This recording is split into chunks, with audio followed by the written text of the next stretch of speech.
Why is Kingdom Hearts confusing? Is it confusing? In a media landscape obsessed with instant clarity and endless TikTok dopamine, Kingdom Hearts gives you mysteries and tells you to wait. It asks you to remember. Do you remember your true name? To connect moments that might not make sense till years later. Instead of trusting that process and learning that the answers will come in time, people have learned to mock it. But when people call it a mess, what they're really reacting to isn't the story, but a reflection of themselves. The story refuses to bend to modern habits of consumption. KH isn't meant to be explained in 30 minutes. You aren't meant to know who all these people are in just one sitting. I want to go over how Kingdom Hearts has gotten to be known as a series where the lore is fun because no one knows what's going on, least of all the writers. Do they even know what's going on? I'll also discuss how people like this commenter have caused a mass psychosis that the KH games are incomprehensible, which has as a result gotten more people to think this way, including popular creators like Sebi, who's complaining about the lore he hasn't experienced. I'm sure he'd understand the series just fine if he, say, sat down and played them all, instead of relying on a video that attempts to summarize 11 games into 36 minutes. The problem aren't the games, it's about you as a consumer and how you choose to interact with the art. The problem with these sort of KH videos is that they try to do it by speaking as fast as possible to convey as much information as possible in the shortest amount of time. And throughout the video, they just blast facts in your face with no clear reason as to where they got them from. If you actively watch KH videos, I feel like you probably have a good sense of the story, just maybe missing a few things. So, I'm happy to announce a new series on the channel where I'll be discussing retcons, misconceptions, and even explaining concepts like time travel. But I'll do it by playing you the cutscenes that explain time travel and explain what they mean, so that you can replay the games and perfectly understand everything. As I'll soon go over, consuming information that's spread across hundreds of hours and trying to memorize it in just half an hour just won't get you anywhere. I recently asked everyone on all of my socials to tell me what you think's confusing about the series, and I'll be using all your feedback in my future videos. There's series like X-Men where there literally aren't any reasons for some of the things that happen. Characters die, characters return, characters look completely different. In Kingdom Hearts, there's always a reason for everything. Even something as silly as Mickey losing his shirt. Here's the problem with explaining modern Kingdom Hearts lore.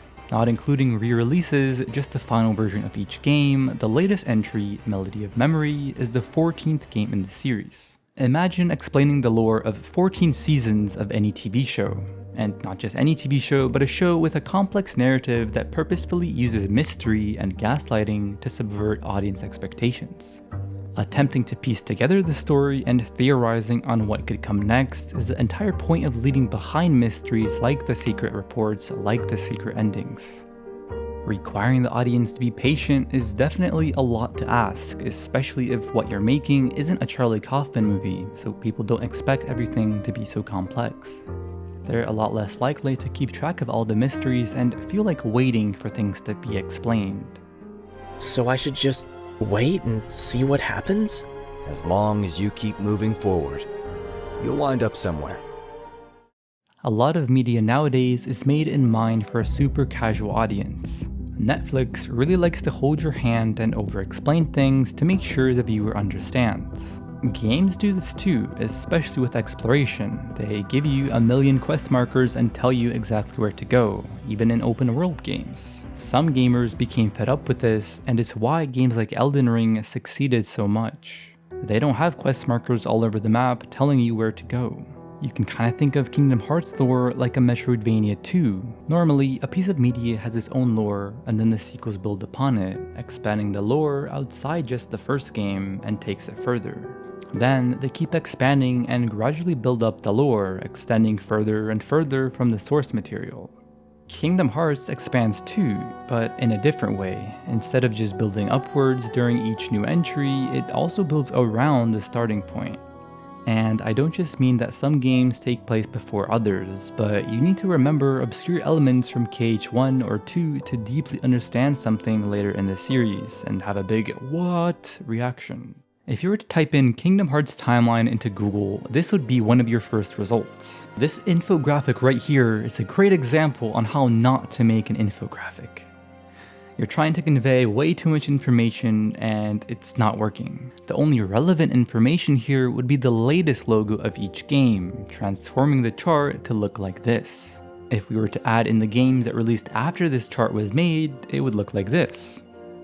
But the only chart that a newcomer should even have to worry about is how they're presented in the HD collections, excluding the fact that Days is shown before KH2 because originally it was part of the 1.5 collection.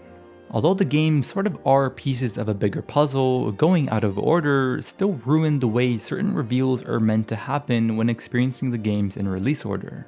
But of course that doesn't mean that the games don't try to be new player friendly. After all, it's why they chose to erase Sora's memory after Castle Oblivion. It's why 358 over 2 Days starts with a character that doesn't know anything. A character who questions what a nobody is, what Kingdom Hearts is. I've seen some people try understanding the lore from a wiki page, and I don't know how you expect to understand 14 games by simply reading what they're about. Sometime prior to Birth by Sleep, Sora's newly born heart encounters the injured heart of Ventus and mends it, offering to help him restore his broken heart until help is not needed. This allows them to form a connection with one another, and causes Vanitas's face to resemble Sora's. Your face! Okay, clearly the wiki is assuming I already know a few things. If you don't think you have the time to play all the games in the series, please do yourself a favor and at least watch the cutscenes for the games you don't play. However, watching the cutscenes for the games isn't a perfect solution either. An interesting YouTube comment that I received states that they think if you grew up with the series, you probably understand everything while new players are confused. You know, I was kinda thinking the opposite, since now you can just play through all the games no problem because of the collection, so everything's all in one place. As opposed to taking year-long breaks between the games releasing, you can just binge them. But that doesn't mean binging is the solution. In fact, it might be the problem. When you sit there consuming hundreds of hours worth of story, it'd be hard for you to get everything. There's a lot of information that kinda requires you to process it. And if you're just watching the cutscenes for some of the games, they only take a few hours, so they won't leave as big of a lasting impression on you as opposed to actually playing them. When you're just watching cutscenes, you aren't experiencing the story, you're just watching it. You're not living within the world and thinking about the game for weeks, maybe months, you just consume the entire story in a single sitting. This is similar to binge watching shows as opposed to watching weekly releases. I guess it just really depends on the person, but I'd like to discuss a 2017 study regarding binge watching. A test was performed with 3 groups. The first watched a 6-episode series in one day, the second group watched 1 episode per day, and the last group watched 1 episode a week. Immediately after finishing the series, all of the subjects took a memory test containing factual questions about events from the show. They repeated the test 24 hours later and again 140 days later. The researchers found that immediately after finishing the series, the binge-watching group had the best memory. But the accuracy of their memories declined more over time than the accuracy of the memories of the subject in the other groups. So when it comes to Kingdom Hearts, the way you consume the series can affect how much of the story you actually remember. Developers also have the option to split a game's content across multiple expansions, like what they did with Union Cross and Dark Road. But for those that didn't keep up with the updates and due to the stigma around mobile gaming, I feel like a large part of the community kinda echo chambered themselves into thinking about their stories as homework. And most of them probably just kinda tried to wiki their way out of it, and like I explained, it's not a good way to experience the games, or really anything in my opinion. Obviously, Square Enix now needs to fix the issue with UX and Dark Road being delisted, but the best unofficial solution that I have is watching Damo 279's fandub for KH Key and Union Cross. If your rebuttal to that is that you shouldn't have to play a mobile game to understand the series, that's your opinion, but the fact still lies that you're the one choosing not to play or watch the game and then will complain when they decide to incorporate elements from it in future games and you chose not to engage with it. I've already said this before, but the main team can only focus on one game at a time, which is also why Verum Rex isn't being made alongside KH4, at least as of 2022. The main team were working on 4, and the smaller mobile team was able to work on Dark Road, and then later Missing Link. KH from the start has been releasing their games on multiple platforms, and I'm sure everyone has a phone. Since last year, Square Enix has stated multiple times that their plan going forward is releasing all of their games on every platform possible, so this shouldn't be an issue going forward. By experiencing every game in the series, you'll only benefit from it. If you skipped Union Cross and then saw Strelitzia during the KH4 trailer, your reaction will be...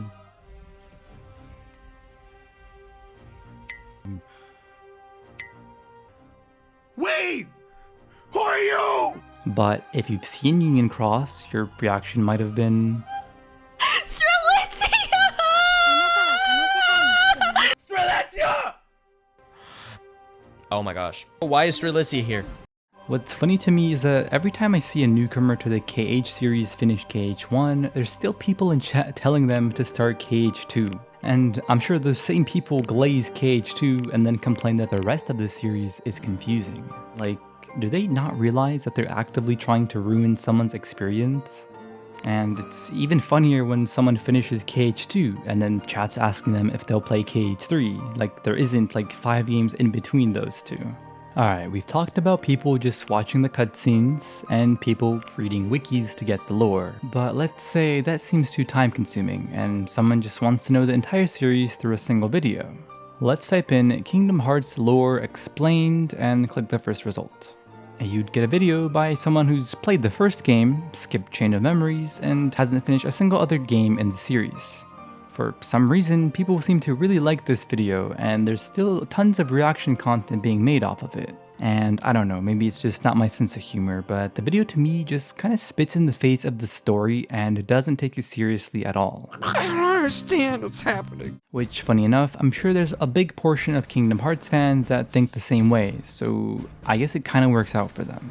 Except the jokes that are actively made throughout the video just pretend like a lot of things don't have explanations and use the KH Wiki, which is made by a fan, as their source. But Kairi's like, bibbidi bobbidi deus ex machina, bitch. And Sora turns back to normal, which contradicts everything we understand about how any of this works, but sure, fine. Ansem sees all this and is like, seriously, like, I checked the wiki and they used the word somehow. Whatever, I'm outie, peace. This obviously makes the viewer think that there's just things that aren't explained in KH. But the reason Kairi was able to save Sora was because of her Princess of Light powers and her connection to Sora. Granted, the game doesn't straight up explain it to you right after it happens, you'd have to either open the journal or read through a Nomura interview, but you shouldn't act like there is no answer. You're making a video explaining the lore, yet you aren't even doing that. Kairi saving Sora like this is actually very similar to what she does in Kingdom Hearts 3. When darkness prevails and light expires, Kairi's the one to keep Sora from fading away. A lot of people spread the narrative that Kairi's useless, but she's literally the only reason Sora's able to rewrite reality. If Kairi didn't exist, everyone would have died. At the end of KH2, when Sora and Riku are getting ready to fade away into darkness, Kairi's letter is what saves the two. You know, if you just pay attention, maybe you'd see the nuances in the story. I don't want to get into a rant about Kairi, but I see a lot of the non-mainstream Kingdom Hearts channels push for an anti-Kairi perspective on the narrative. They don't care about her character arc struggling with self-confidence and just say that she's useless. As much as I love watching Just a Pancake videos, I think his videos have done the community a net negative. Because his videos also constantly make fun of the lore and Kairi. I'll keep you safe. No, let me keep you safe. The viewer listening to these sort of things will get them to repeat it. This sort of behavior, by watching a video and absorbing misinformation like the previously mentioned belief about Kairi, is a psychological phenomenon known as social proof. It creates a tendency driven by the idea that what other people are doing is correct or desirable. It's where you agree with someone because you keep hearing about it. If you hear something enough, you'll gaslight yourself into believing it's true. Okay, I believe you. And you might not even correlate that you got this belief from someone else. It's much easier to just sit back and hear these Kairi jokes and take them as facts. They are an interpretation of the story, and they're an opinion, so who am I to say that it's a wrong interpretation? But I just wanted to share my perspective because I don't agree with a lot of the slander that the story gets. Depending on who we get our information from and their perspectives and how we let it influence us is what shapes our hearts and who we are. Maybe we should take some advice from Sora, whose heart is uncorrupted, willing to see the good before the bad. All of what I just said doesn't just relate to Kairi, but fundamentally goes back to people thinking the series is confusing. It's also related to another psychological phenomenon known as confirmation bias. According to Britannica.com, confirmation bias is people's tendency to process information by looking for or interpreting information that is consistent with their existing beliefs. Meaning that we tend to gravitate toward information that supports what we already think. So people going into Kingdom Hearts expecting confusion means they'll actively be prone to satisfy that pre-existing knowledge and address it.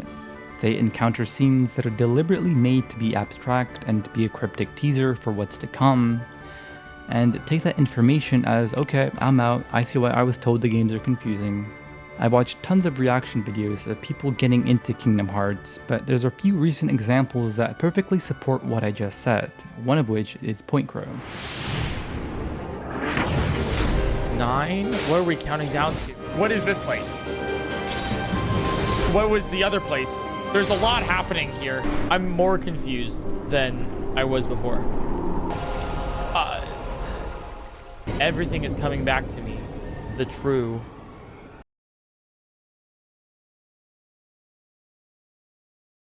I feel like I had a grasp on what was going on in Kingdom Hearts.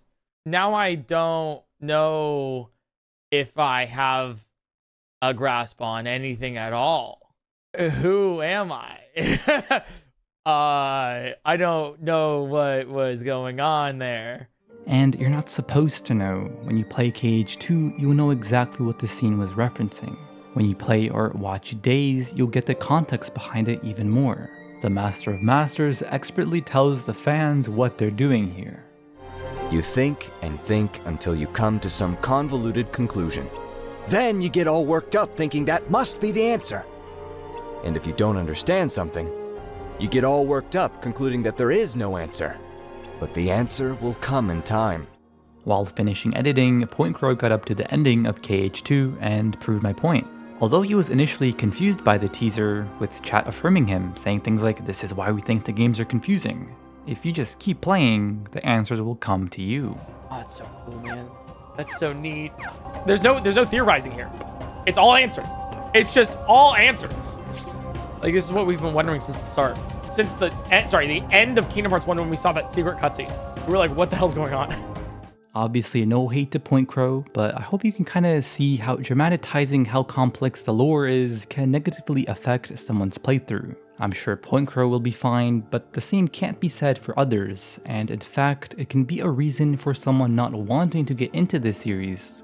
I'll show you the effect going into the games thinking they're confusing has on new prospective players before they even start the first game. One key example that I think perfectly shows this is Daryl Talks Games. Daryl, if you're watching this, I've been a fan of your channel for a few years now. Keep doing what you're doing, and thank you for letting me use some of your footage. Daryl has an annual series attempting to beat the games on his backlog.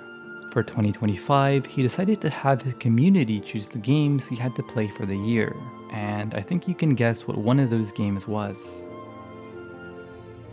Oh god, Kingdom Hearts.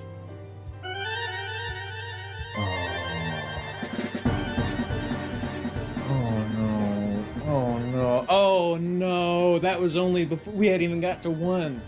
That was 1. Oh, god damn it. 210 votes. I hope you're proud of yourselves. You see, before he even took the first step, he was already dreading to play it. Why was he dreading to play it? You need to understand that it's not because I think it'll be terrible.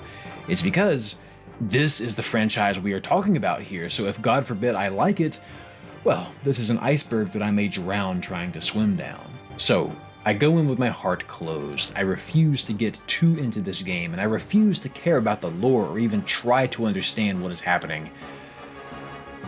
Here's a clip of me feverishly reading Ansem reports right before the final act. It occurred to me, could they be the darkness in people's heart? Also, you see what's happening to me. You see how I'm slowly becoming obsessed. This is what I didn't want. I didn't want to become obsessed. I didn't want to fall into this vortex. Despite all of these negative thoughts in his head from what he heard about the series, this is his review. Kingdom Hearts is a game that I am furious to say that I really, really loved. I think there's a lesson in here beyond just Kingdom Hearts. Maybe it's something as simple as don't judge a book by its cover, or maybe it's that sometimes you should accept things for what they are and embrace them. Embrace the Disney game. Embrace the story that requires you to pay attention. Embrace being required to sit down and read words on a screen to deeply understand the story. There's a large portion of people refusing to treat animation to the same standard as live action. The same applies to video games, and especially games associated with Disney. Some people want Kingdom Hearts to abandon Disney, and honestly, I was one of those people a few years ago. I think as we grow up, we want the media we consume to adapt with us. Some of us may feel embarrassed to say that one of our favorite video games is one with Mickey Mouse. But I've come to realize that that's the beauty of Kingdom Hearts. The beauty that our childhood heroes stay with us for our entire lives. As long as we think of them now and then, our hearts will be one. You can watch my Everything Ends video to hear me talk about the themes of growing up and growing apart. I think it's so cool to have a series that's trying to have both sides of the coin, light and darkness.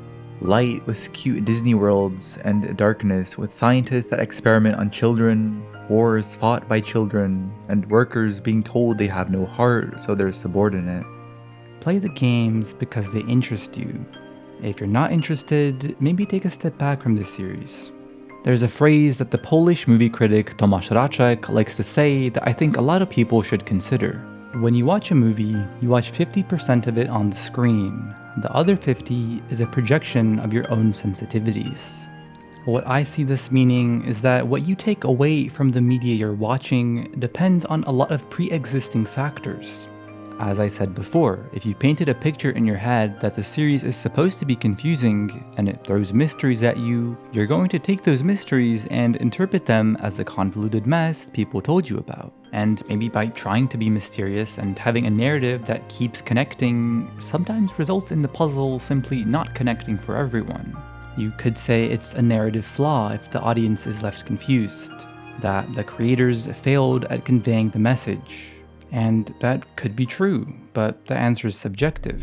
There's auteurs like Kojima who purposefully make their creations obscure so they don't get a normie audience. In an interview, it states that Hideo Kojima made significant changes to Death Stranding 2 because playtesters thought it was too good.